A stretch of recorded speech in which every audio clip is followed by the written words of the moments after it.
श्री सद्गुरुदेव भगवान की जय। श्री शंकर भगवान की जय। श्री गणेश जी महाराज की जय। श्री हनुमान जी महाराज की जय। लाडली लाल की जय। लड्डू गोपाल की जय। स्वस्ति श्री गणेशाय नमः। श्री सद्गुरुदेव चरण कमलेभ्यो नमः। हरि शरणम। प्रातः स्मरणीय प्रातः वंदनीय परम आराध्य परम श्रद्धेय श्री सद्गुरुदेव भगवान की विशेष करुणा कृपा से श्रीमद् भागवत कथा के अंतर्गत प्रातःकालीन सत्र में हम सब 1 घंटा का विशेष सत्संग मानस जी में नाम महिमा, ये 9 दोहा में नाम महिमा है मानस जी में। बालकांड के दोहा क्रमांक 9 के बाद से कल चर्चा किए थे। एहिमह रघुपति नाम उदारा, और ये 19वां दोहा तक जाएगा पूरा। अब पूरा प्रकृति तो संभव कितना होगा उदाम जी जाने, पर ये 9 दोहा, अंतिम दोहा 19वां जो है, बरसा ऋतु रघुपति भगति तुलसी साली सुदास राम नाम बर बरन जुग सावन भादव मास। इस पे आगे चर्चा करेंगे, अभी बीच के कुछ चौपाई पे चर्चा कर लें। ये 19वां श्लोक, तो 10 से 19 तक 9 दोहा, ये पूरा राम नाम की महिमा गोस्वामी जी गाए हैं। 9 दोहा ही क्यों गाए हैं, इस पे भी अनेक संतों का अद्भुत अद्भुत भाव है, पर जो मूल भाव है कई बार चर्चा कर भी चुके हैं मानस जी की कथा में कि 9 ब्रह्म का अंक है, पूर्णांक है। गोस्वामी जी इस संकेत कर रहे हैं 9 दोहा के माध्यम से कि अगर पूरे मानस जी का पाठ करें तब तो बहुत अच्छा है, पूरे मानस जी का पाठ नहीं भी कर सके तो ये 9 दोहा अगर आप पकड़ लें, क्योंकि एहिमह रघुपति नाम, इसके अलावा तो कुछ है नहीं, तो नाम के संबंधित जो 9 दोहा है, जो ब्रह्म का अंक है, जो पूर्णांक है, ये 9 दोहा भी कोई अपने जीवन में धारण कर ले, मतलब राम नाम महाराज पकड़ा गए तो पूरे मानस जो आ गए उसमें, उनसे अलग तो कुछ है नहीं। 9 का अंक पूर्णांक होता है, कभी खंडित नहीं होता है। ब्रह्म कभी खंडित नहीं होते हैं, शाश्वत हैं, सनातन हैं, सत्य हैं, त्रिकाला बाधित हैं। इस पे कई बार चर्चा विस्तार से हो चुकी है। आइए आज दोहा क्रमांक 18 के बाद 1-2 चौपाई की पंक्ति पे हम सब चर्चा करते हैं। यथामति यथागति राम जी जो प्रसाद बांटना चाहें कृपा करके। दोहा क्रमांक 18 के बाद का जो पहली पंक्ति है बहुत सुंदर, बहुत अद्भुत। आज पहला पेज यही खुला था, हमको लगा राम जी का यही कृपा है। जो संकेत है उसी पे चर्चा कर लेते हैं। बंदौ नाम राम रघुवर को, हे तो कृष्णानु भानो हिम कर को। विधि हरि हरे में वेद प्राण सो, अगुण अनुपम गुण निधान सो। महामंत्र जोई जपत महेशु, काशी मुक्ति है तो उपदेशो। महिमा जासु जान गण राओ, प्रथम पूजियत नाम प्रभाओ। जान आदि कवि नाम प्रतापो, भयउ शोध करे उल्टा जापो। ये 3 चौपाई, इसी 3 चौपाई पे कोशिश करते हैं, कुछ चर्चा करते हैं। आगे राम जी जो कृपा करेंगे वो प्रसाद हम सबको मिलेगा। एक एक पंक्ति बड़ा अद्भुत अलौकिक और अनुपम है। वो भी क्यों नहीं महाराज, इस चौपाई के रूप में राम जी ही हैं, और राम जी ही हैं तो फिर क्या कहना है। राम जी के जैसे राम जी, रामो विघ्न विभासिते रामो विग्रहवान धर्म। पहली पंक्ति लगभग कल जो चर्चा हुई थी उसी से मिलता जुलता है। वंदो नाम राम रघुवर को, यहाँ राम के साथ रघुवर है, जुड़ गया है। इस पे कल विस्तार से चर्चा हो चुकी है कि जो ब्रह्म राम है वही रघुवर राम है, वही राजा राम है, वही अयोध्या नरेश दशरथ नंदन कौशल्यानंद वर्धन भक्तों के हृदय में निवास करने वाले जो परब्रह्म परमात्मा हैं। उमा सहित जय जपत महेशो। इस क्रम में कल एक पद्म पुराण के श्लोक सुनाए थे। राम रामेति रामेति रमे रामे मनोरमे सहस्त्र नाम ततुल्यम राम नाम वरानने। ये पद्म पुराण का श्लोक है। जब शिव जी से राम नाम की इतनी महिमा सुने जगदम्बा पार्वती, तो पार्वती अम्बा भी राम नाम जपने लगे। सहस नाम सन सुनि शिव बानी, जप जे पिए संग भवानी। पिए के संग अब भवानी भी जपने लगे। कब से? जब से सहस नाम सम सुनि शिव वाणी। जब शिव के मुखार बिंद से अम्बा पराम्बा जगदम्बा ये सुने कि एक राम नाम 1000 भगवान नाम के बराबर है। भगवान नाम इसलिए कह रहे हैं कि गोपाल सहस्त्र नाम, विष्णु सहस्त्र नाम, राम सहस्त्र नाम सब एक ही है। अच्छा, इसका मतलब बहुत ध्यान से सूक्ष्म गति है इसकी, ध्वनि बड़ा अद्भुत है। इसका मतलब ये नहीं है कि जो कर सकते हैं वह भी सहस्त्र नाम नहीं करें। वो करें, सहस्त्र नाम का पाठ भी करें, विष्णु सहस्त्र नाम, राम सहस्त्र नाम, गोपाल सहस्त्र नाम का पाठ करें। पर देखिए, पाठ आप दिन रात तो नहीं कर सकते हैं ना, उसका नियम है। तो एक बार पाठ कर लिए हो गया। बाकी आप नियमित राम नाम कृष्ण नाम का अभ्यास कर लें। दोनों में अंतर क्या है? सहस्त्र नाम जो है भगवान की, जो 1000 नाम है, वो भक्ति महारानी का आभूषण बताया गया है, श्रृंगार। तो श्रृंगार तो सब अलग अलग होता है ना जी। नाक का गहना अलग, कान का गहना अलग, माथे का बिंदी अलग, नूपुर अलग, उंगली का अलग। नहीं, तो जब श्रृंगार सजाना हो तो सब अंग अंग का, तो वो 1000 श्रृंगार है, आभूषण है भक्ति महारानी का। लेकिन राम नाम क्या है? तो ये तिलक है। महाराज कोई श्रृंगार न भी हो, तिलक स्वरूप संवार लीजिए, चकाचक आनंद है ना। और जिस दिन श्रृंगार करने का मन करे तो फिर अंग अंग सजाइए, कोई मना नहीं है। उससे और शोभा, श्रृंगार के साथ तिलक हो तो क्या कहना।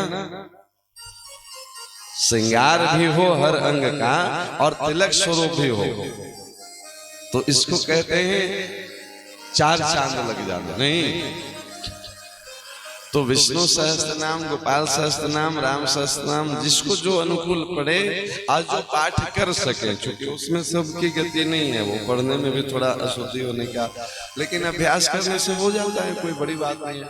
तो जो सहस्त्र नाम का पाठ भी करते हो और उसके बाद राम नाम, गोपाल नाम, कृष्ण नाम, नारायण नाम, गोविंद नाम का अभ्यास। अब देखिए, कोई एक नाम पे इतना जोर क्यों दे रहे हैं गोस्वामी जी? सहस्त्र नाम कीर्तन में हम लोग अलग अलग कीर्तन करते हैं। जैसे आप रोज कीर्तन कर रहे हैं, कल का कीर्तन कुछ अलग था, हरि शरणम। क्यों? मनमानी नहीं था। कल सनकादिक भगवान कथा सुना रहे थे, सुना रहे थे ना नारद जी को, और उसी से भक्ति महारानी की मुक्ति हुई। सनकादिक भगवान चारों भैया निरंतर यही हरि शरणम जपते हैं। उनकी परंपरा का कीर्तन है। सबका अलग अलग विधान है, विषय के अनुरूप ही चर्चा होती है, तो उसमें थोड़ा रस ज्यादा मिलता है। तो ये सनकादिक भगवान के परंपरा का संकीर्तन है। बहुत लंबा संकीर्तन है, हम तो कल 1-2 अंतरा ही लिए थे। जब जब जितना आनंद होगा करवाते रहते हैं ठाकुर जी। तो ये हरि शरणम जो है सनकादिक भगवान की परंपरा का कीर्तन है। सब अलग अलग परंपरा का अलग अलग संकीर्तन है। तो 3 दिन से उन्हीं की चर्चा कर रहे थे, और कल उस विषय की एक तरह से पूर्णाहुति थी। ज्ञान भक्ति वैराग्य पुष्ट हो चुके थे, तो ऐसी प्रेरणा हुई कि भैया सनकादिक भगवान की ही कीर्तन सुना करके उनको भी प्रसन्न कर लें, उनकी अनुकूलता भी मिले। तो सहस्त्र नाम क्या है? एक भक्ति महारानी का आभूषण है पुराणों के अनुसार। और भगवान नाम में से कोई एक में जिसकी प्रीति हो जाए वो आपका तिलक है। वो एक नाम कौन है?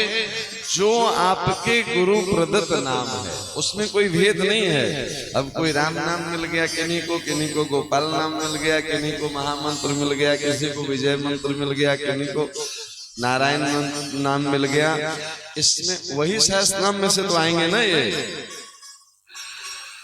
उसी में से कोई एक जो आपको गुरु प्रदत्त गुरु मंत्र है, उसका अभ्यास इतना कर लीजिए कि वो श्वासों में बस जाए।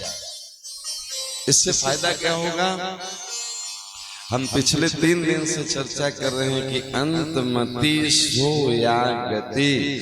अंतिम में हम जिसका स्मरण करते हुए इस शरीर को छोड़ेंगे, धराधाम से महाप्रयाण होगा, वहीं हम पहुंचेंगे।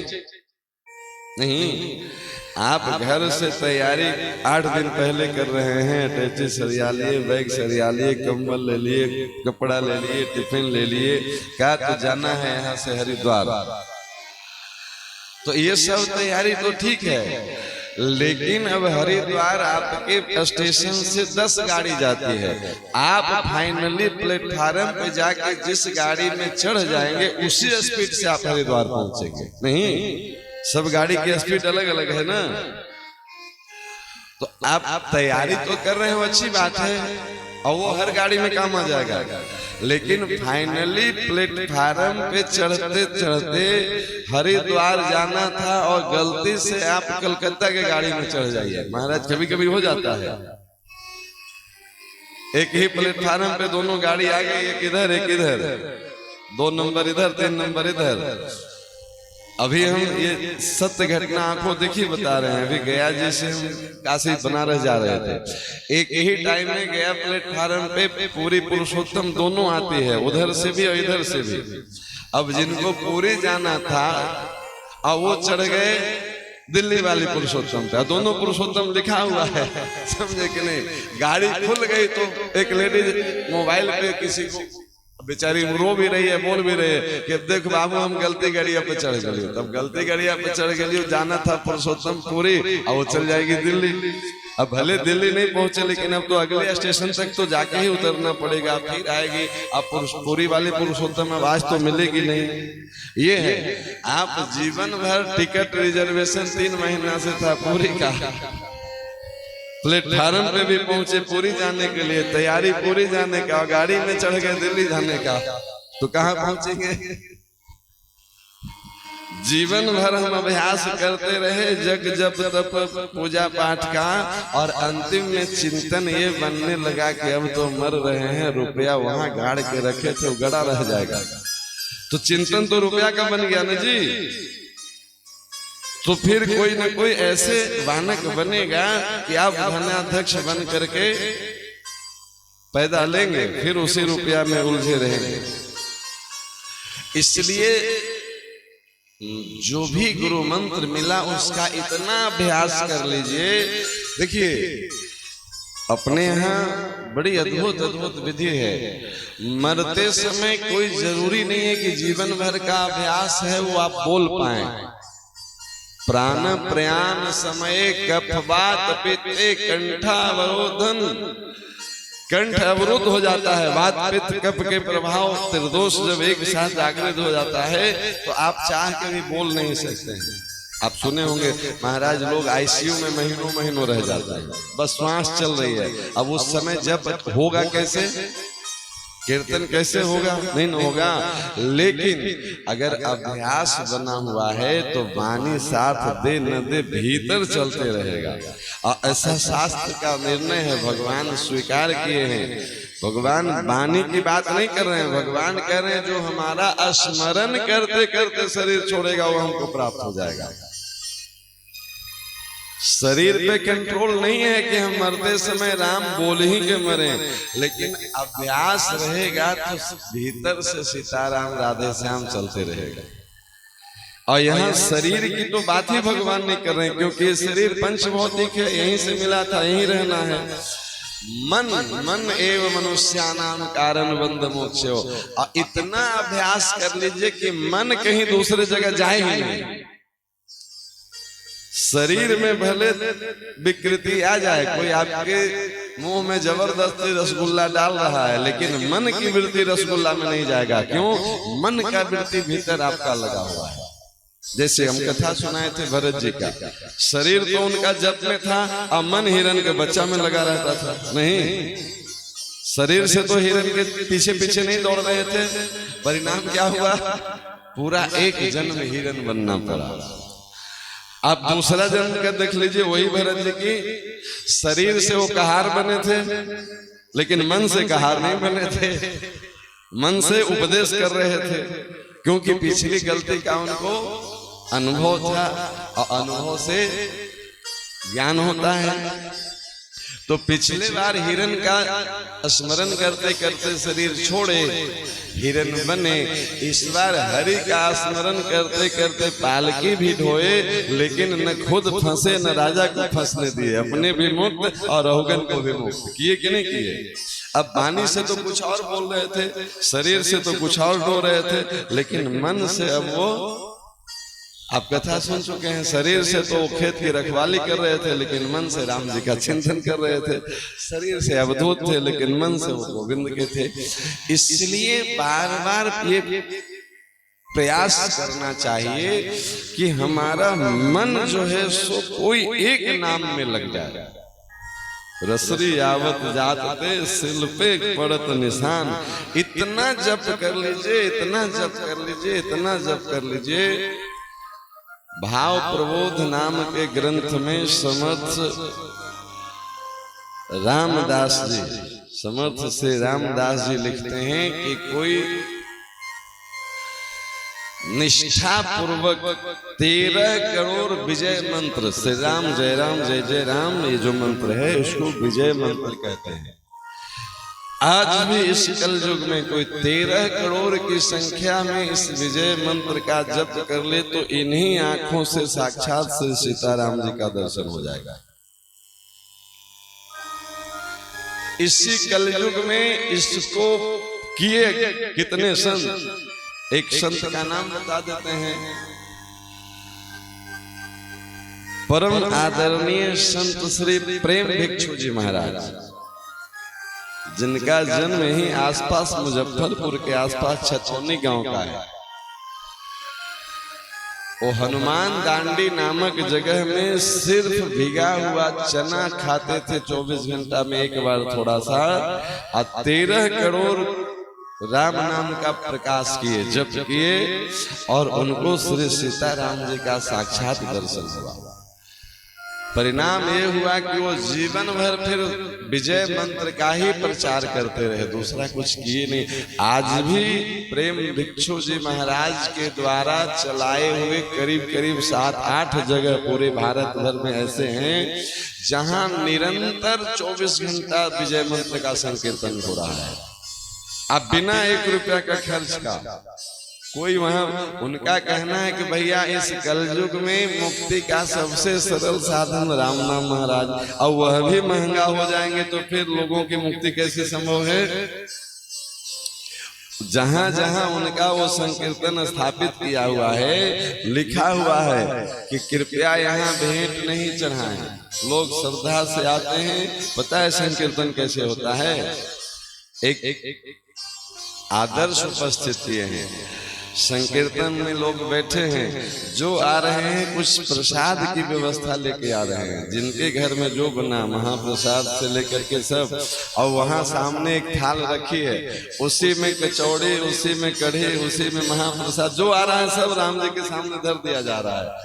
सुबह से लेके 9 बजे तक जो आया, भोग लगा, बाल भोग मिट गया सब संतों के, जो है भैया सब पाओ। अब 9 बजे के बाद फिर जो आ रहा है फिर जमा हो रहा है, फिर 12-1 बजे तक जो जमा होगा, फिर जितने लोग हैं मिलजुल करके उसको महाप्रसाद पा लिए। 9 बजे के बाद फिर जो आ रहा है जमा हो रहा है, फिर रात का प्यारो हो गया। बस यही। अब जो आए सो बैठ जाए, और जब मन है तो चले जाए। वहां कोई भाड़े वाले लोग नहीं आते हैं संकीर्तन करने की। महाराज हम कीर्तन मंडली से आए हैं और हमारा दक्षिणा ये है, वो एक गमछा भी स्वीकार नहीं करते हैं जो उनके अनुयायी हैं। ऐसे आज भी लगभग 50-60 वर्ष पहले से चल रहा है उनकी परंपरा। अब 50-60 वर्ष से आज भी अनवरत उनकी परंपरा के एक शिष्य तो बनाते नहीं थे, लेकिन लोग मान लेते हैं गुरुजी। वो बता रहे थे कि महाराज हम लोग इतने गरीब थे कि कीर्तन में मेरा भाव नहीं था, विजय मंत्र राम नाम में भाव नहीं था, पर वहां जाते थे तो प्रसाद भरपेट मिल जाता था, तो वो अन्न के लोभ से हम लोग पूरे परिवार जाके कीर्तन में बैठते थे। घर की स्थिति ये थी कि उसका व्यवस्था भी नहीं था। आज जब वहां की प्रसाद पा करके कीर्तन में बैठने लगे तो धीरे धीरे कीर्तन में रस आने लगा। कुछ दिन हम लोग पेट भरने के गरज से जाते थे, सीताराम राधे श्याम विजय मंत्र चलता था, श्री राम जय राम जय जय राम, बस वही अनवरत चलता है। तो पेट भरने के गरज से जाते थे, अन्न के लोभ से जाते थे। उस समय विजय मंत्र में मेरा कोई रुचि नहीं था। नाम राम नाम महाराज की ऐसी कृपा हुई, समय बदला धीरे धीरे। आज उस परिवार का व्यापार लंदन में है, विदेश में बसते हैं लोग।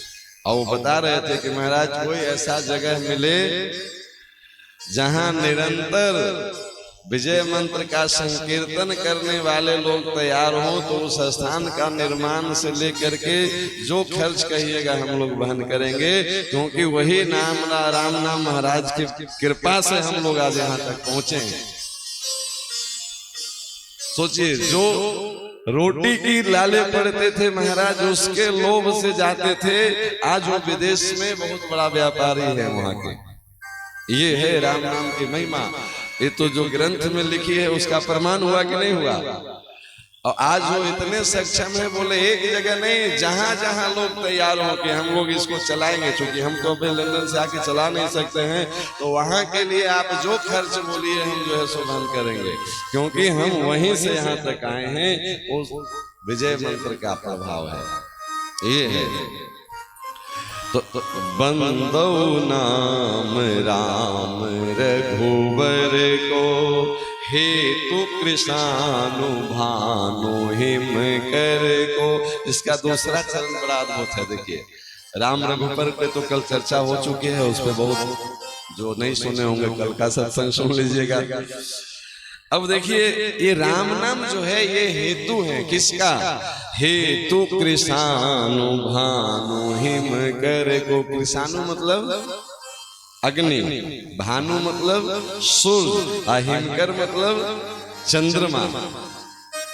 बड़ा अद्भुत और गूढ़ रहस्य है। गोस्वामी जी की लेखनी गोस्वामी जी की ही लेखनी हो सकती है। सामान्य दृष्टि से देखेंगे तो ये राम नाम अग्नि, सूर्य और चंद्रमा का भी कारण है। राम नाम में रकार जो है वो अग्नि तत्व का बीज मंत्र है, और आकार जो है वो सूर्य का बीज मंत्र है, और मकार जो है वो चंद्रमा का बीज मंत्र है। इसी से तीनों प्रकट हुए हैं। राम नाम निरंतर जपने वाले के जीवन में ये तीनों तत्व का प्रकाश हो जाता है। क्या मतलब है? आपके भीतर आग लग जाएगी, लग जाएगी। किसमें? राम नाम जपने वाले के जीवन में पूर्वकृत जितने भी पाप हैं वो सब जल के भस्म हो जाएगा। तो जल के भस्म होगा किस तत्व से? जलेगा नहीं जी? आग लगा कि नहीं लगा? आप निरंतर राम नाम, कृष्ण नाम, गोपाल नाम जपिए तो उससे क्या होगा? अहम त्वाम सर्व पापेभ्यो, पाप कटेगा ना? कैसे कटेगा?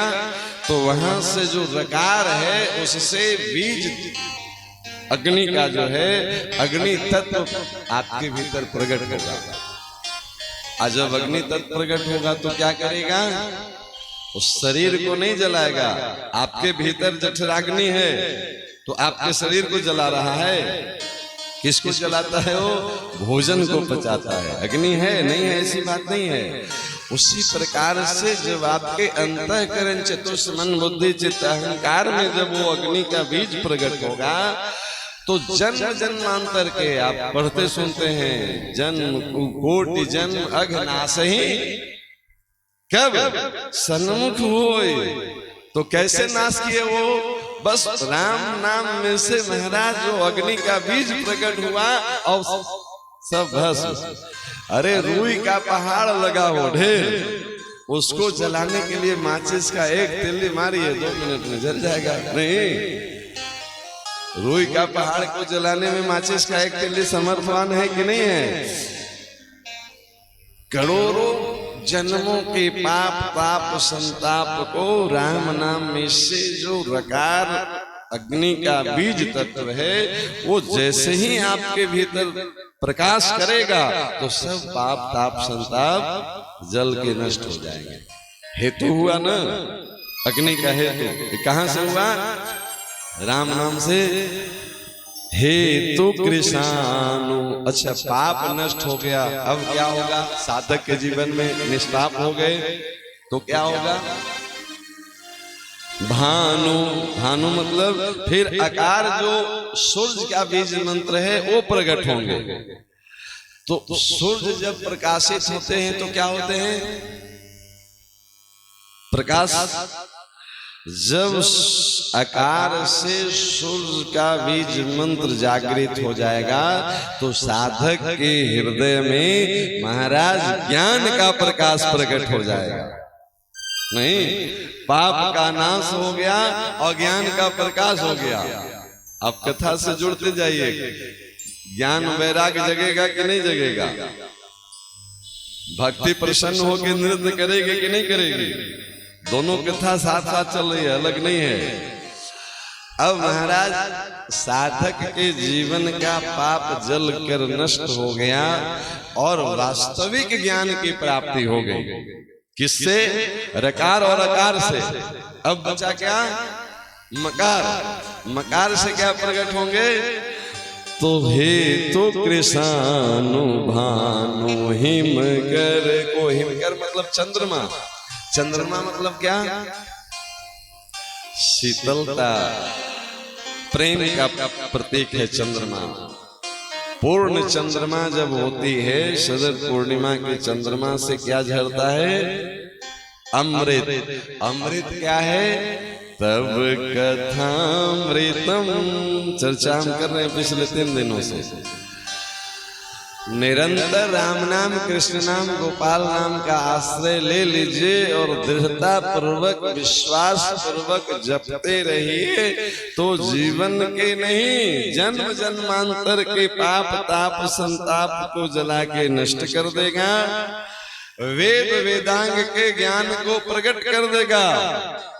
प्रमाण क्या है? कबीरदास जी से पूछिए तो कहेंगे मसी कागज छुओ नहीं, कलम गहो नहीं हाथ। क्यों जी? न तो हम कागज कलम छुए ही नहीं, गहो नहीं हाथ, पढ़ने की तो बात ही क्या है।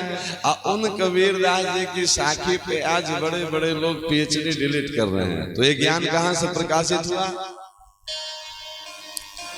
हमारे परम पूज्य गुरुदेव अब उनकी बाहर की शिक्षा दीक्षा चौथी क्लास तक, अब 3200 पुस्तकों का लेखन, चारों वेदों का भाष्य, उपनिषद का भाष्य, पुराणों का भाष्य, नए पुराण की रचना चौथा क्लास में पढ़ा हुआ कोई व्यक्ति कर सकता है? ये ज्ञान कहां से प्रकाशित हुआ?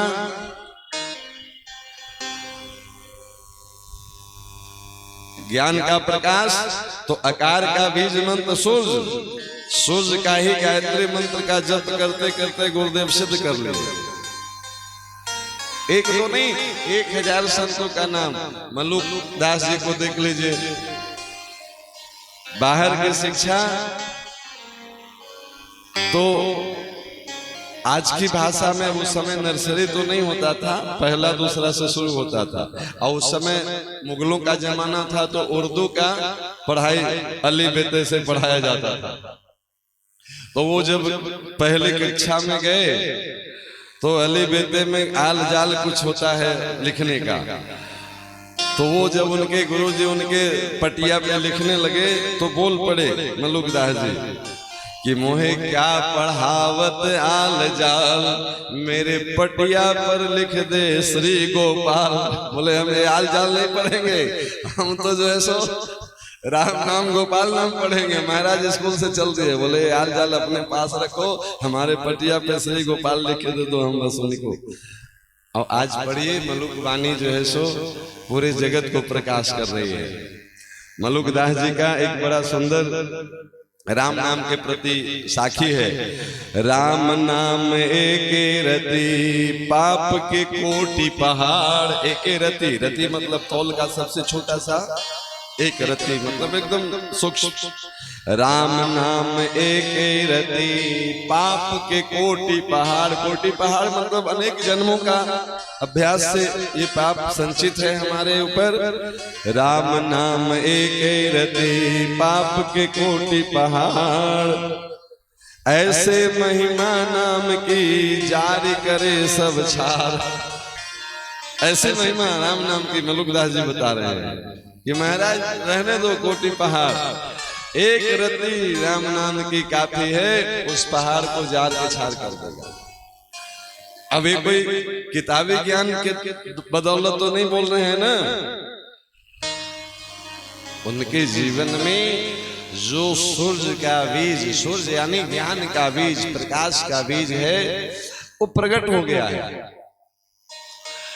तो पाप नष्ट हो गया, ज्ञान जागृत हो गया। अब हिमकर चंद्रमा तत्व जगेगा तो क्या होगा? देखिए बहुत सारे कई बार ज्यादा ज्ञानी हो जाते हैं ना, तो कई बार शुष्कता आ जाती है। हम ही ब्रह्म हैं, अहम ब्रह्मास्मि, अब हमको क्या लेना देना है? अपने यहाँ हमारी परंपरा जो है, गुरु परंपरा, संत परंपरा, उसमें क्या है, हम कुछ नहीं है। दासानुदासो भवितास्मि भूय, अहम हरे तब पादे कमूल। जब भक्त के हृदय में चंद्रमा तत्व का, चंद्रमा का बीज मंत्र प्रकट हो जाता है, तब प्रिया प्रीतम के चरणारविंद मकरंद का प्रेम महाराज हिलोले लेने लगता है।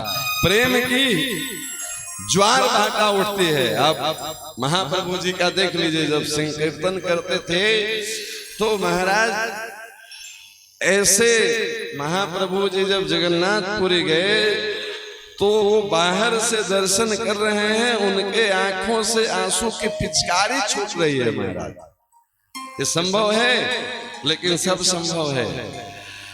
प्रेम का वहां बूंद नहीं, प्रेम की समुद्र ही लेने लगता है, क्योंकि झरे चंद्र सो अमृत निर्झर। एके भूले देह सुधी, संतों की भाषा में देखिए वो देह को भूल जाते हैं, समझे कि नहीं? प्रिया प्रीतम का प्रसन्नता ही सब कुछ है। जब तक हृदय में प्रिया प्रीतम के प्रति, राधा कृष्ण के प्रति, सीताराम जी के प्रति प्रेम नहीं प्रकट होगा, तो आप बने रहिए ज्ञानी, बहुत ज्ञान होगा तो जिस ज्ञान को लेके आप जीवन जिएंगे और ज्ञान की बुद्धि जहां लगाएगा वहीं फिर आना पड़ेगा। ऐसी अनेक कथाएं भरी पड़ी है। चूंकि 1 ही घंटा का समय निर्धारित है अभी का, तो बस हम संकेत कर रहे हैं कि राम नाम, कृष्ण नाम, गोपाल नाम की महिमा से क्या होगा। पहले पूर्वकृत पापों का नाश होगा, जिसको संचित कर्म कहते हैं। फिर ज्ञान का प्रकाश हो जाएगा। तो ज्ञान का प्रकाश हो जाएगा तो गलत कर्म नहीं करेंगे, तो क्रियमान ठीक हो गया। अभी जो हो रहा है हो गया ना।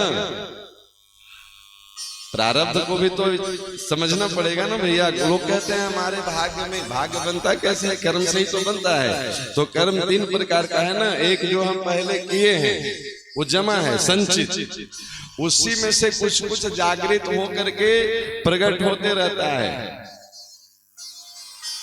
क्रियमान आज जो अभी कर रहे हैं वर्तमान में, वही कल का प्रारब्ध बनेगा। तो जब रकार तत्व से अग्नि तत्व प्रकट होगा तो संचित नष्ट,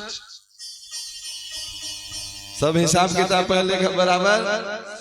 आकार तत्व से ज्ञान बीज प्रकट हो जाए, सूर्य का प्रकाश, ज्ञान का प्रकाश आ जाए, तो क्या करना है क्या नहीं करना है ये समझने लगेंगे। और ये समझने लगेंगे तो किसी के साथ अहित नहीं, किसी के साथ दुर्व्यवहार नहीं, किसी के साथ झूठ फरेब ठगी नहीं। व्यक्ति निर्माण होने लगा। अब व्यक्ति निर्माण होने लगा तो क्रियमान ठीक हो गया। अब बाकी बचा प्रारब्ध। कुछ ऐसे प्रारब्ध जो हम भोग चुके हैं, और कुछ ऐसे प्रारब्ध मतलब अभी का जो है अब वो जमा हो चुका है। तो प्रारब्ध 3 प्रकार से मिटाए जाते हैं। जो बुद्धिमान होते हैं महाराज, जब यही कष्ट भोग रहे हैं तो फिर नरक में क्या भोगेंगे? जीवन भर तो कष्ट में है। अब देखिए, कोई आदमी चोरी करता पकड़ा गया, अब आप पकड़े, उसी समय उसकी पिटाई कर दिए, तो दंड तो भोग लिया ना। अब पिटाई करते करते पुलिस को फोन कर दिए, पुलिस आया, वो भी पीटते हुए ले गया, तो क्या उस दंड भुगत लिया? थाना में ले जाकर के भी सेवा पूजा हुआ तो दंड भुगत लिया। अब वो जो है सो केस बनाएगा और उसको फिर कोर्ट में जज साहब के सामने, आज जज साहब जब फैसला देंगे तो अंतिम सजा उसको फिर जेल में भुगतना पड़ेगा। तीनों सजा हुई ना, पब्लिक के द्वारा भी, पुलिस के द्वारा भी और जज के द्वारा भी। उसी प्रकार से प्रारब्ध भी 3 प्रकार से। कुछ तो ऐसे हैं जो अभी में भुगत लेना है, लेकिन उससे वो सजा पूरी नहीं हो गई कि भाई आप तो भुगत लिए, उसका पैकेट काटे थे, मेरा भी कटा गया, खत्म हो गया। ये तो पब्लिक वाला मार पड़ा, हिसाब किताब यहाँ हो गया। अब फिर इसके लिए मिलेगा जो है सो बता चुके हैं कि शरीर 2 प्रकार का मिलता है। एक तो भोगों को भोगने के लिए दिव्य शरीर, और एक यातना शरीर। यातना शरीर से फिर उस प्रारब्ध को, तो संचित क्रियमान खत्म हो गया। अब जो प्रारब्ध बचा है भक्तों का, वो कहाँ जाएगा? तो भगवान के प्रेम में जब आप डूब जाएंगे, जब चंद्रमा तत्व का बीज प्रकट होगा, तब फिर कोई आपको गाली दे रहा है कि कोई आपको माला पहना रहा है, इससे जड़ भरत जी को रघुगन का आदेश हुआ कि कहार बन जाओ, तो बन गए। कोई फर्क पड़ा? नहीं पड़ा। जरूरत पड़ी तो उपदेश करने लगे, कहार बने बने। सन्मान निरादर आदर हूँ, सब संत सुखी विचरंत नहीं। तो उसमें फिर क्या होता है कि जो व्यक्ति आपका अपमान कर रहा है उसमें आपके दुष्कृत चले जाएंगे, और जो आपका सम्मान कर रहा है उसमें आपके सुकृत चले जाएंगे। तो महाराज प्रारब्ध बचेगा ही नहीं। अजब न संचित बचा, न क्रियमान बचा, न प्रारब्ध बचा, कुछ बचा नहीं। तो किस हिसाब के लिए हमको आना है फिर? अरे महाराज कोई हिसाब किताब ही नहीं है। अंतिम में चंद्रमा का बीज प्रेम प्रकट हो गया है तो प्रिया प्रीतम से प्रेम हो जाएगा, उन्हीं का स्मरण करते करते उन्हीं के चरणों में जाकर विलीन हो जाएगा। इसी को मुक्ति कहते हैं, इसी को मोक्ष कहते हैं। सारोप मुक्ति, सालोक मुक्ति, सायुज मुक्ति, बहुत तरह का है। अब आपकी जो दशा होगी मनो की, मनोदशा वहां तक पहुंचने की, जहां तक आप ठाकुर जी की कृपा से पहुंच पाएंगे, वो गति अजब अंतमति सोया गति। प्रेम तत्व जग गया तो फिर हम किसको याद करेंगे? जब चंद्रमा से प्रेम तत्व भीतर से प्रकट होगा, फिर प्रदर्शन की जरूरत नहीं रह जाएगा कि महाराज हम बहुत पूजा करते हैं। फिर तिलक स्वरूप छाप तिलक सब छीन रे मुंह से नैना मिलाए के, फिर रहे न रहे, फिर भीतर से वो प्रकट हो जाता है। अभी ये नर्सरी वाला है, समझे कि नहीं? लेकिन शुरुआत यहीं से करना है।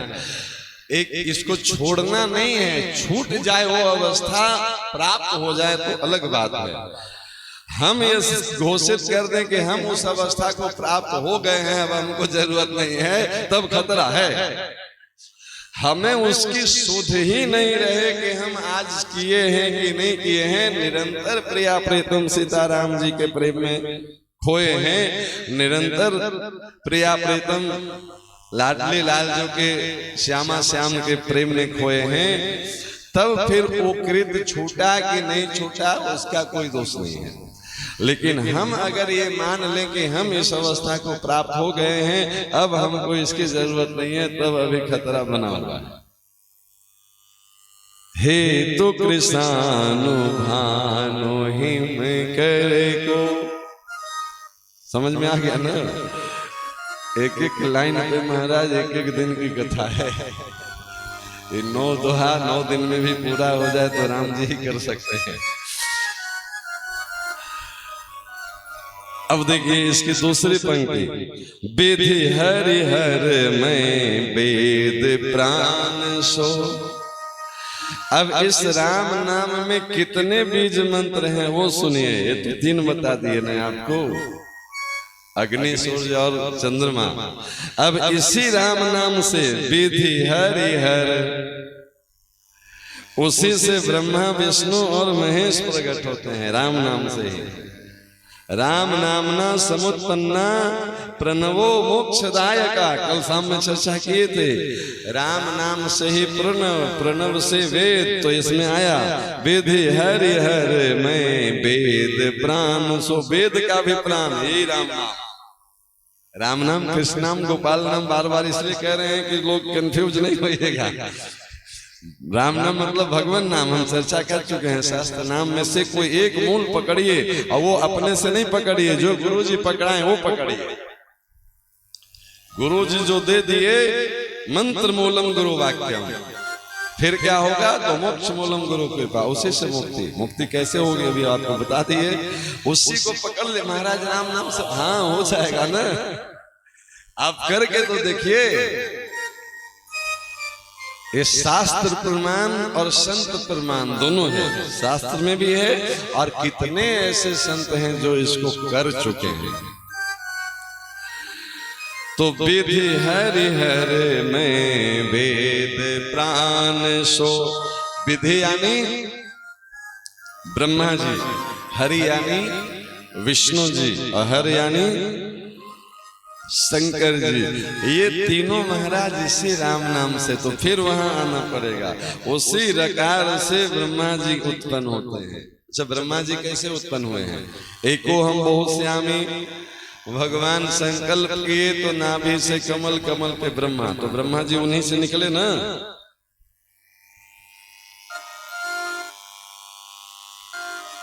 शंकर जी कैसे उत्पन्न हुए? तो सृष्टि के क्रम में भागवत जी के अनुसार ब्रह्मा जी की मानसिक सृष्टि में सबसे पहले सनक, सनंदन, सनातन और सनत कुमार 4 भैया। ब्रह्मा जी बोले बेटा सृष्टि आगे बढ़ाओ, बोले क्षमा करें पिताजी हम भजन करेंगे। चल दिए बद्रिक आश्रम में। दूसरी मानसिक सृष्टि में देव ऋषि नारद जी बोले बेटा तुम सृष्टि आगे बढ़ाओ, बोले हमारे जो बड़े भैया कर रहे हैं वही हम भी करेंगे। तो 2-2 बार जो है सो सृष्टि किए और दोनों बच्चे उनका बात नहीं माने, तो ब्रह्मा जी को थोड़ा क्रोध आया, और क्रोध आया तो उनके भ्रिकुटी भ्रू मध्य से रुद्र प्रकट हुए। क्रोध से प्रकट हुए इसलिए नाम रुद्र, तो उसी में से प्रकट हुए ना। तो उसी रकार से ब्रह्मा जी, आकार से विष्णु जी, मकार से शंकर जी, उसके भी है तो राम नाम। अब उसके बाद वेद, विधि हरिहर में वेद प्राण सो, वेद का प्राण। वेद से पूछिए तो राम जी के बारे में क्या कहता है? ब्रह्मांड निकाया निर्मित माया, रोम रोम प्रति वेद कहे, जिनकी रोम रोम से श्वास प्रश्वास से वेद की उत्पत्ति है। तो वेद कहाँ से प्रकट हुए? वेद का भी प्राण राम नाम, कृष्ण नाम, गोपाल नाम, हरि नाम। विधि हरिहर में वेद प्राण सो, अगुण अनुपम गुण निधान सो। ये तीनों अगुण हैं। अगुण मतलब जिस प्रकार से हमारे आपके जीवन में तीन गुण होते हैं, सतोगुण, रजोगुण, तमोगुण, इससे ये तीनों यानी ब्रह्मा जी, विष्णु जी, महेश जी, ये त्रिगुण के भीतर नहीं है, इसलिए इनको त्रिगुणातीत कहा जाता है। अगुण का मतलब ये नहीं कि उनमें कोई गुण नहीं है।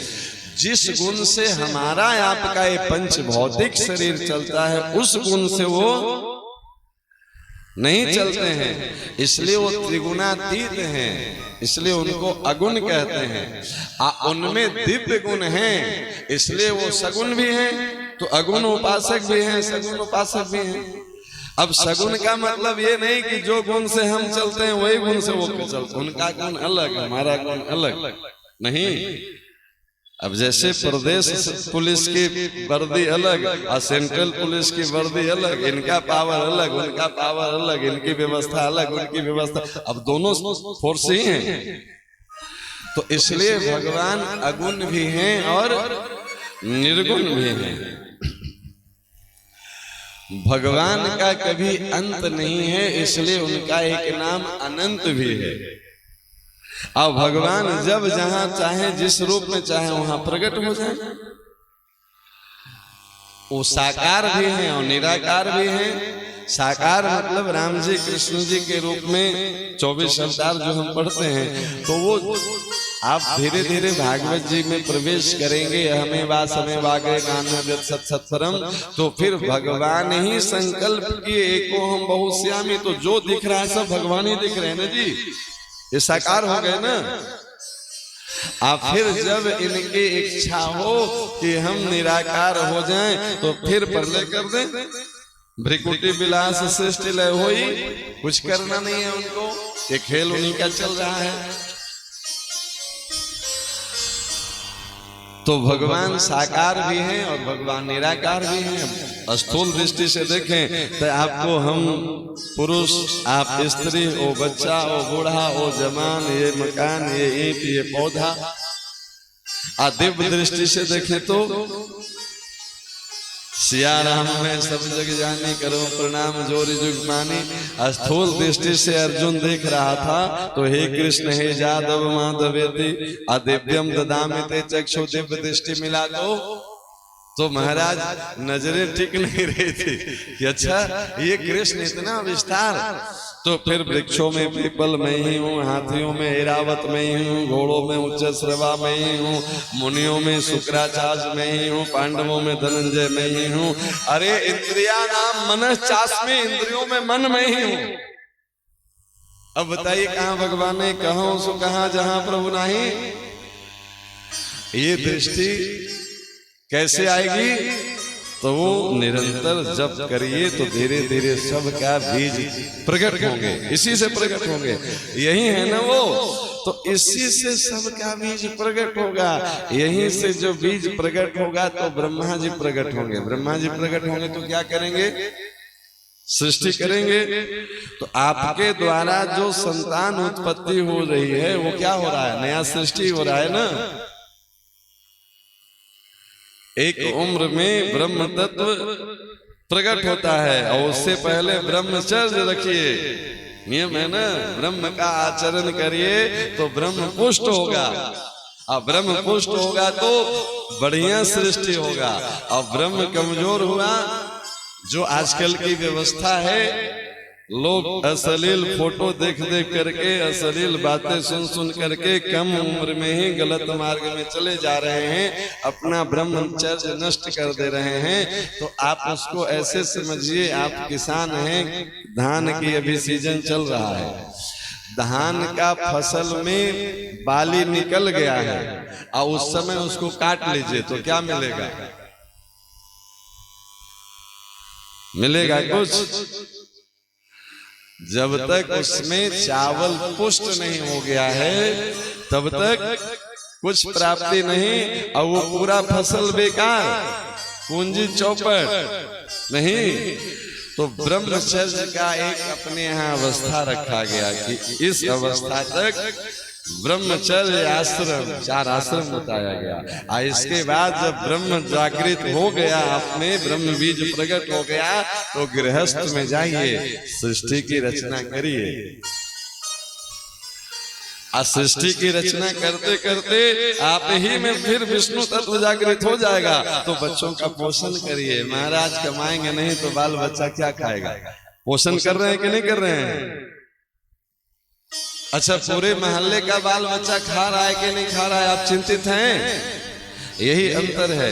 हम में बस एक सीमित मात्रा में विष्णु तत्व प्रकट हुआ है, तो हम सिर्फ कुछ लोगों का पोषण कर रहे हैं। और जहाँ विराट पोषण का बीज प्रकट है, वो पूरे सृष्टि का पोषण कर रहे हैं। हम अपना परिवार चला रहे हैं और वो संसार चला रहे हैं, इसीलिए वो अंशी हैं और हम अंश हैं। आप फिर चाहे जितना सृष्टि कर लीजिए, जितना पोषण कर लीजिए, और वही बच्चा माथे पे अगर गड़बड़ करने लगे तो आप खेती करते हैं तो खेती में जो खरपतवार आ गया उसको नष्ट करते हैं ना। चलिए, खरपतवार नहीं आया, धान रोपे, खाद दिए, पानी दिए, अब फसल तैयार हुआ तो काटेंगे कि नहीं काटेंगे? उसको प्रलय हो गया कि नहीं हो गया उसका? आप ही लगाए, आप ही पोषण किए और आप ही उस समय, अब वो कब करना है, क्या करना है, ये विवेक कब जगेगा? जब भीतर से शिव तत्व आपके प्रकट होंगे। अब वो सिर्फ काटने का काम नहीं, इस शरीर में शिव तत्व प्रकट होंगे तो अपने शिष्य के जीवन का कौन सा गलत चिंतन को नष्ट करना है, कौन सा गलत व्यवहार को नष्ट करना है, कौन सा गलत विचार को नष्ट करना है, ये काम जो करते हैं वो गुरु जी ही शिव तत्व है ना। ये तीनों कहाँ से प्रकट हुआ? तो वो गुरु जी भी कभी न कभी अपने गुरु जी से कान में वही भगवान नाम ही तो लिए ना, और उसी नाम का चिंतन करते करते करते करते जानत तुम ही वही जावे। गुरु जी से मंत्र मिला था, मंत्र में दृढ़ विश्वास हुआ, और जपते जपते वो गुरु जी बन गए, और जो गुरु जी करते थे वो करने लगे। कोई उनसे भी उसी श्रद्धा से जुड़ जाए तो वह भी कुछ दिन बाद वही बन जाएगा ना। महाराज, शेर का बच्चा शेर ही होगा, होशियार थोड़े होगा। समझ में आ रहा है ना? कोई दिक्कत तो नहीं है ना? विधि हरिहर में वेद प्राण, वेदों का प्राण। आप वेद मतलब ज्ञान, चाहे जितना ज्ञान प्राप्त कर लीजिए, हर ज्ञान के बाद अंतिम में हमारे लाला ही प्रकट होंगे। इससे ज्यादा ज्ञान है ही नहीं तो मिलेगा कहाँ? आप आज मान लीजिए, अभी मान लीजिए, 1000 जन्म लेने के बाद मान लीजिए आना यही पड़ेगा। सर्वम कृष्णमयम जगत, इसके अलावा कुछ है नहीं, था नहीं, रहेगा नहीं। अच्छा, एक और थोड़ा खोल करके बता दें, सृष्टि कैसे होती है और प्रलय कैसे होती है? प्रलय देखे हैं? अभी दिखा देते हैं आपको, रोज हो रहा है। लोग समझते हैं कि कोई ऐसा समय आएगा जब सारी दुनिया नष्ट हो जाएगी, नहीं होगा। न कभी हुआ था, न हो रहा है, न होगा। और रोज होता था, आज भी हो रहा है, आगे भी होगा। संतान की उत्पत्ति कैसे होती है? प्रलय की कल्पना क्या है? प्रलय होता है तो सब जल में बहने लगता है। जीव का बीज कहाँ सुरक्षित रहता है बताइए? वो जल प्रवाह में ही रहता है ना जी। गर्भाधान कैसे होता है? वो भी प्रलय में ही है। शरीर नष्ट हो गया है, पर शरीर का जो है बीज वो किसी न किसी रूप में हम में आप में सुरक्षित है। आज जिस दिन ब्रह्म तत्व का बीज जगेगा, वो बीज आध्यान हो जाएगा जाकर के पृथ्वी पर। माता को पृथ्वी बताया गया है। पुरुष तत्व का माता में आधान होगा ना, यहीं से सृष्टि होगा ना।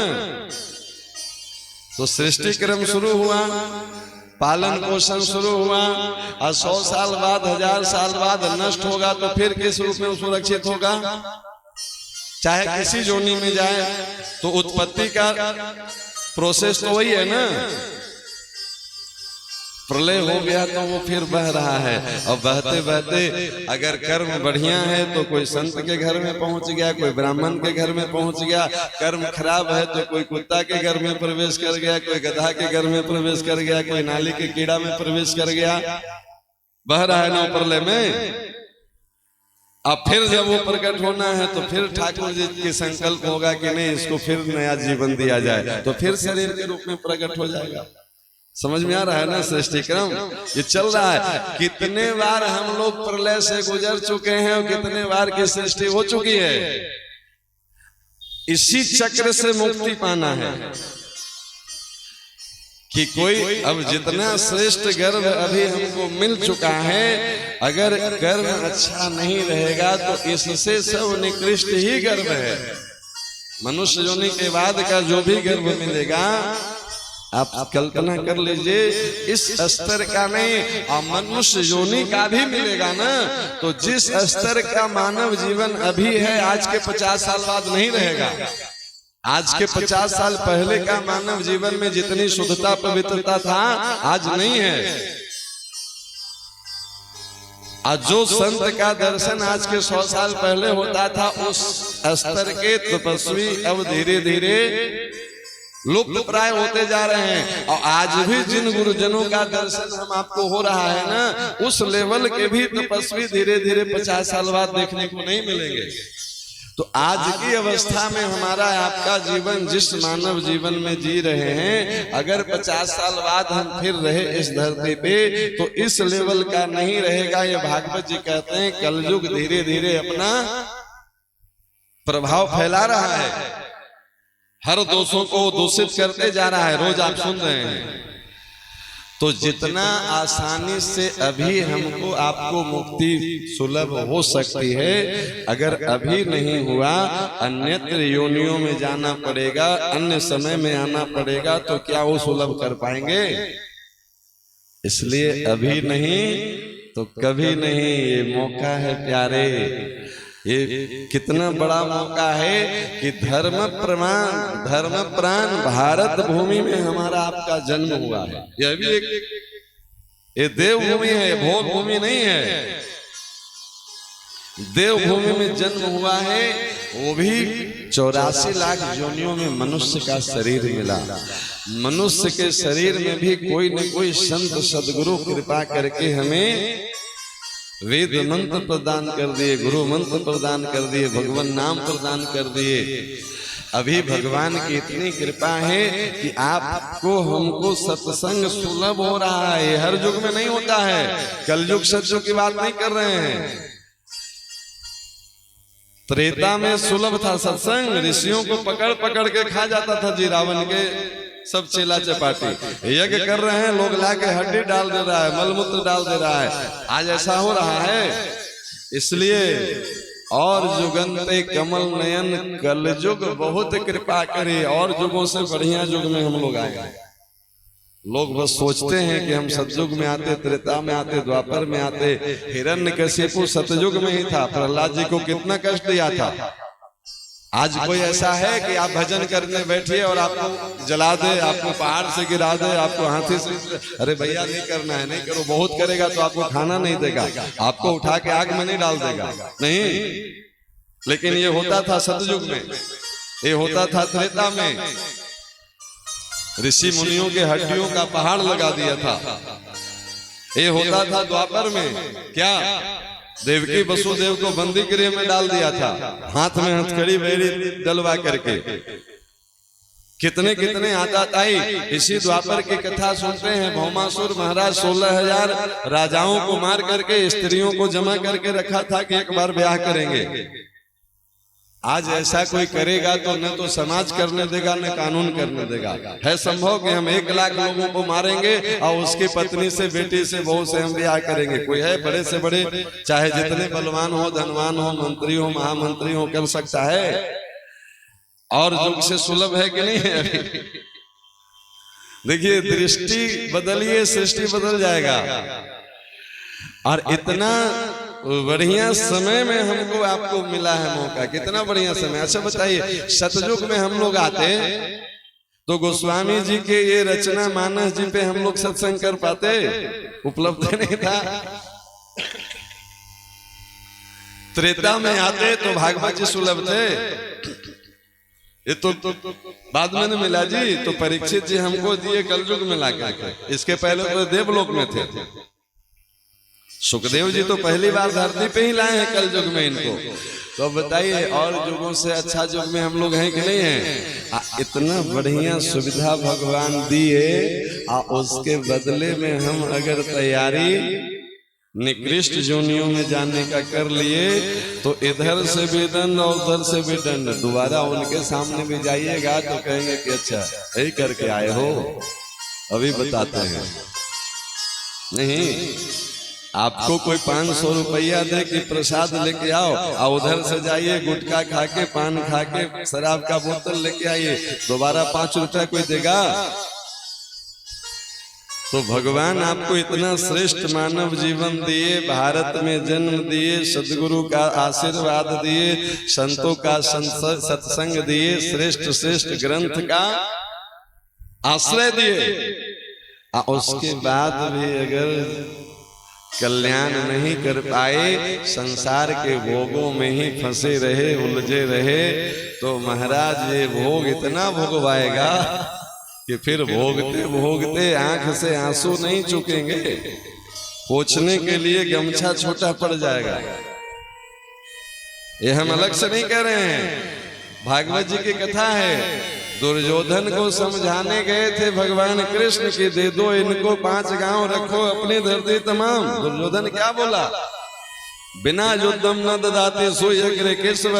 भगवान बोले बेटा युद्ध युद्ध तुम कर रहे हो, युद्ध जब आएगा तो परिणाम देखा नहीं जाएगा। तुमसे देखा गया दुर्योधन से परिणाम, पूरे कुल खानदान सहित गया। अच्छा 5 गांव दे देता भगवान की बात मान के तो घाटे का सौदा था कि फायदे का? नहीं दिया गया। परिणाम क्या हुआ? भयावह से भी भयावह। एक ग्रंथ जो बोल रहे हो भगवान ही बोल रहे हैं, अभी न बोले वेदों का प्राण, तो हम क्या सुना रहे हैं आपको? ये पंचम वेद निराला, ये मनोहर मिश्रा का वाणी नहीं निकल रहा है, एक कृष्ण की वाणी आप सुन रहे हैं, राम की वाणी सुन रहे हैं, गोविंद की वाणी सुन रहे हैं। हमारे पास कुछ है, हम आपसे भी गए बीते हैं। हम आपके कल्याण के लिए नहीं बोल रहे हैं, हम इसलिए बोल रहे हैं कि ये बोलते बोलते ठाकुर जी की कृपा से कम मेरा कल्याण हो जाए। हम इसमें लगे हैं महाराज। ये बात तब दुर्योधन को बताए हैं जब दुर्योधन का सारा कुनबा समाप्त हो गया है, घायल अवस्था में वो लेटा हुआ है, अंग अंग उसके जो है सो बेकार हो चुके हैं, अब हिलने डुलने की स्थिति में नहीं है। भीम मारने जा रहा है कि अब इसको अभी समाप्त कर देते हैं, कृष्ण रोक दिए कि अभी नहीं, इसको युद्ध देखने की इच्छा था, इसको जरा युद्ध का आनंद लेने दो। उसी युद्ध भूमि में उसको ऐसे ही पड़े छोड़ दिए हैं कई दिन। उसी युद्ध भूमि में उससे अंतिम में अश्वत्थामा कृतवर्मा मिलने आए हैं और वो अश्वत्थामा को अपने शरीर के रक्त से तिलक किया है।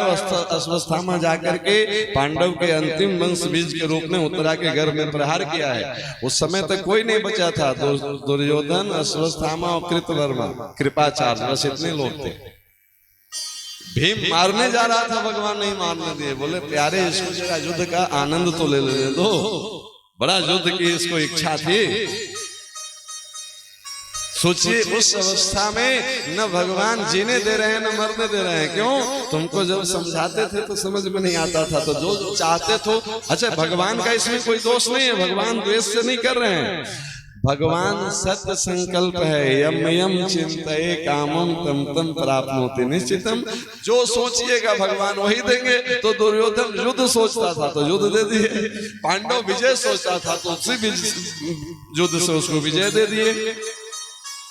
पांडव शरणागति में लगा था तो उसको शरणागति पकड़ लिए। भीष्म पितामह दर्शन चाहते थे तो उसी युद्ध के मैदान में उनको दर्शन दे दिए। देहांत काले तुम सामने हो, हुए कि नहीं सामने? भगवान अपने मन से कुछ करते ही नहीं जी। ये कर्म जोनि फ्री तो छोड़ दिए हैं। कर्मण्यवाधिकार अस्ते मां फलेषु कदाचन, टर्म्स एंड कंडीशन अप्लाई। तुम जो चाहो सो करो, लेकिन जब देने की बारी आएगा तो तुम्हारा नहीं चलेगा, वो मेरा चलेगा। फिर नहीं कि नहीं नहीं ये नहीं है, एक बार हो गया फाइनल, रसीद बन गया है, अब वो दोबारा मिटेगा नहीं, कटेगा नहीं, तब तक नहीं जब तक उसको पूरा भोग नहीं लोगे। हाँ, एक उपाय है, अभी हमारी बात समझ में आए। बिगड़ी जन्म अनेक की, अब ही सुधरे आज। कब? कल बताए थे, वेदों का प्राण राम नाम, और उसका भी प्राण गीता, और गीता का प्राण शरणागति। आ जाइए शरण में, करिष्ये वचनम तब। सरकार जो गलती हुआ सो हुआ, अब आज के बाद नहीं, अभी के बाद नहीं। बिगड़ी जन्म अनेक की, अब ही सुधरे आज। उसके बाद फिर कोई हिसाब किताब नहीं। एक बार ठाकुर जी स्वीकार कर ले कि चलो अब ये मेरा है। एक बार अर्जुन की बागडोर पकड़ लें ठाकुर जी तो महाराज बने रहिए। द्रोणाचार्य, कृपाचार्य, भीष्म पितामह, कर्ण, शल्य जैसे महारथी, अतिरथी, जितना प्रहार करना है कर लीजिए, कुछ होगा। आज जो इनके विपक्ष में खड़ा हो गया वो अपनी सेना नहीं, भगवान बोले मेरी भी सेना ले लो। दिए न जी, बोले अपनी सेना तो छोड़ो, जो है तुम्हारी औकात तो हम जानते हैं, मेरी भी सेना ले लो। मेरे घर वाले भी हमारे विपरीत खड़े हो जाएं तो तुम्हारे साथ साथ उसको भी मरवा देंगे। पूरी नारायणी सेना का संहार हुआ कि नहीं भगवान के सामने? ये भगवान दिखाए कि शक्ति सेना की नहीं होती है, शक्ति सेनापति की होती है। प्यारे, ले जाओ तुम नारायणी सेना, अगर जीत सकते हो तो जीत के दिखा दो। अर्जुन मेरे शरण में आ गया है, तुम्हें जितना जोर लगाना है उतना जोर तो तुम्हारा है, थोड़ा जोर हम भी दे देते हैं, आजमाइश कर लो। क्या लीला है प्रभु की, अपनी पूरी सेना को महाराज अपने विरोध में लड़वा दिए। क्यों? क्योंकि दुर्योधन भी मदद मांगने आया था, वो सेना मांगने आया था। तो बताए ना, जो मांगने आइएगा भगवान वो दे देंगे। भगवान अपने से न किसी को कुछ देते हैं न किसी का कुछ लेते हैं। दुर्योधन ये सोच के ही आया था कि हमको नारायणी सेना चाहिए, बोले ले जाओ। अगर तुम समझते हो कि इस सेना से तुम जीत जाओगे, अर्जुन को मार दोगे, तो ये भी करके देख लो। क्या अद्भुत लीला है। अब बताइए, इससे ज्यादा प्रमाण और क्या दें राम नाम की? भगवान नाम की इससे ज्यादा और प्रमाण की जरूरत है? अब 3 चौपाई हम पढ़े थे, अभी तो 1 ही चौपाई पूरा हुआ है और 1 घंटा पार कर गया, 10 मिनट ज्यादा ही हो गया है। अब अगला 2 चौपाई को कल प्रणाम करेंगे। 2 मिनट। सीताराम जय सीताराम, राधे श्याम जय राधे श्याम। सीताराम जय सीताराम, राधे श्याम जय राधे श्याम। सीताराम जय सीताराम, राधे श्याम जय राधे श्याम। सीताराम जय सीताराम, राधे श्याम जय राधे श्याम। सीताराम जय सीताराम, राधे श्याम जय राधे श्याम। सीताराम जय सीताराम, राधे श्याम जय राधे श्याम। जय रघुनंदन जय सिया राम, मुरली मनोहर राधे श्याम। जय रघुनंदन जय सिया राम, मुरली मनोहर राधे श्याम। जय रघुनंदन जय सिया राम, मुरली मनोहर राधे श्याम। जय रघुनंदन जय सिया राम, मुरली मनोहर राधे श्याम। सीताराम जय सीताराम, राधे श्याम जय राधे श्याम। सीताराम जय सीताराम, राधे श्याम जय राधे श्याम। कमला बिमला मिथिला धाम, अवध सरयो सीताराम। कमला बिमला मिथिला धाम, अवध सरयो सीताराम। कमला बिमला मिथिला धाम, अवध सरयो सीताराम। कमला बिमला मिथिला धाम, अवध सरयो सीताराम। श्री राम जय राम जय जय राम, श्री राम जय राम जय जय राम। श्री राम जय राम जय जय राम, श्री राम जय राम जय जय राम। श्री राम जय राम जय जय राम, रक्षा कीजिए हनुमान। श्री राम जय राम, रक्षा कीजिए हनुमान। श्री राम जय जय राम, रक्षा कीजिए हनुमान। श्री राम जय जय राम, रक्षा कीजिए हनुमान। श्री राम जय जय राम, कृपा कीजिए हनुमान। श्री राम जय जय राम, कृपा कीजिए हनुमान।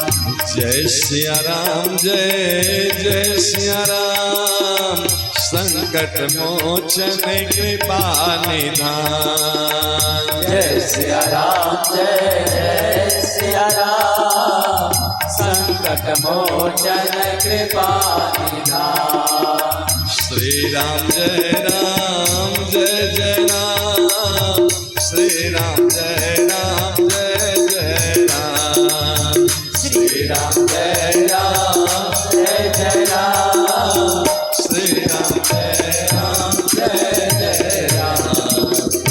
बोलिए श्री सीताराम महाराज की जय। लाडले लाल की जय। लड्डू गोपाल की भागवत भगवान की जय। जय जय श्री राधे श्याम, जय जय श्री सीताराम।